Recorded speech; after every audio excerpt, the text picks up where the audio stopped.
সাংসদগৰাকী ওলাই যোৱাটো ডাঙৰ কথা নহয়। আজি গোটেই ৰাজনৈতিক দলবিলাক আমি যিটো প্ৰক্ৰিয়া আৰম্ভ কৰিছিলোঁ ডক্টৰ হীৰেণ গোহাঁইৰ নেতৃত্বত হৰেকৃষ্ণ ডেকা আমি ছগৰাকী ব্যক্তিয়ে যিটো প্ৰচেষ্টা চলাই আছিল দিনৰ পৰা তাৰ আজি প্ৰথম এটা সফলতা বুলি এইটো ক'ব পাৰোঁ। সফলতা এইকাৰণে যে সকলো দল তেখেতসকলে বিচৰাৰ দৰে বা আমি বিচৰাৰ দৰে আজি ইয়াত সমবেত হৈছে আৰু এনেকুৱা এটা গুৰুতৰ বিষয়ত বিজেপিৰ বিৰুদ্ধে যিখন যুদ্ধ হ'ব এনেকুৱা এটা বিষয়ত যুক্তি তৰ্ক বিতৰ্ক এইবোৰ স্বাভাৱিক কথা। সেইটোত ইমান গুৰুত্ব দিবলগীয়া একো নাই। তেখেতৰ কিবা এটা ব্যক্তিগত খঙত হয়তো তেখেত ওলাই যাব পাৰে, সেইটো বিষয়ে মতামত নহয়, কিন্তু মূল বাকীবোৰ কোনো ওলাই যোৱা নাই। ভূপেন বৰাটো আছে, গতিকে প্ৰধান সভাপতিগৰাকী আছে। তাত শেষত এইটো সিদ্ধান্ত হৈছে যে আমি ২৬ৰ নিৰ্বাচনত সকলো দলে একলগ হৈ যুঁজিব লাগিব আৰু প্ৰথম পৰ্যায়ত আজি আমি সেই দিশত সফলতা অৰ্জন কৰিছোঁ আৰু দ্বিতীয় পৰ্যায়ত বাকী যিবোৰ দল বাহিৰত ৰৈ গৈছে তেওঁলোককো আমি এই আলোচনাৰ মাজলৈ আনিম আৰু আমি ইয়াত বহিম। সেইটোৱে হৈছে মূল কথা। প্ৰথম প্ৰচেষ্টা আজি সফল হৈছে।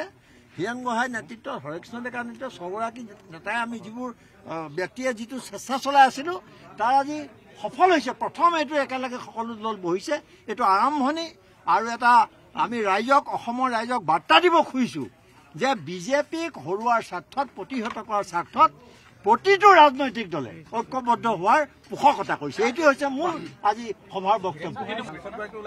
সাংসদগৰাকী ওলাই যোৱাটো ডাঙৰ কথা নহয়। আজি গোটেই ৰাজনৈতিক দলবিলাক আমি যিটো প্ৰক্ৰিয়া আৰম্ভ কৰিছিলোঁ ডক্টৰ হীৰেণ গোহাঁইৰ নেতৃত্বত হৰেকৃষ্ণ ডেকা আমি ছগৰাকী ব্যক্তিয়ে যিটো প্ৰচেষ্টা চলাই আছিল দিনৰ পৰা তাৰ আজি প্ৰথম এটা সফলতা বুলি এইটো ক'ব পাৰোঁ।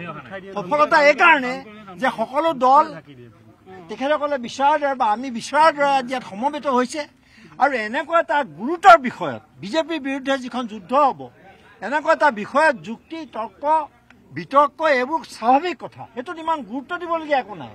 তেখেতৰ কিবা এটা ব্যক্তিগত খঙত হয়তো তেখেত ওলাই যাব পাৰে, সেইটো বিষয়ে মতামত নহয়, কিন্তু মূল বাকীবোৰ কোনো ওলাই যোৱা নাই। ভূপেন বৰাটো আছে, গতিকে প্ৰধান সভাপতিগৰাকী আছে।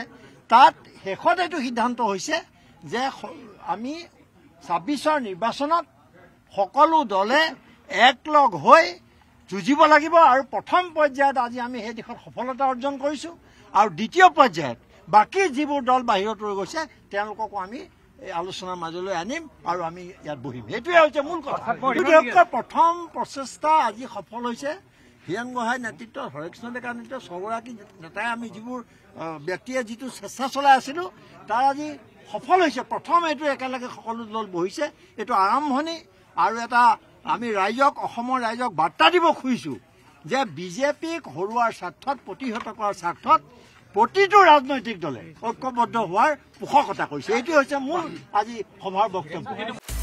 আপুনি বিচৰা বাতৰি পাব কেৱল নিউজ 18 এপত। নিউজ 18 এপ ডাউনলোড কৰিবলৈ স্কেন কৰক এই QR কোড। গুগল প্লে ষ্টৰতো পাব এই নিউজ 18 এপ।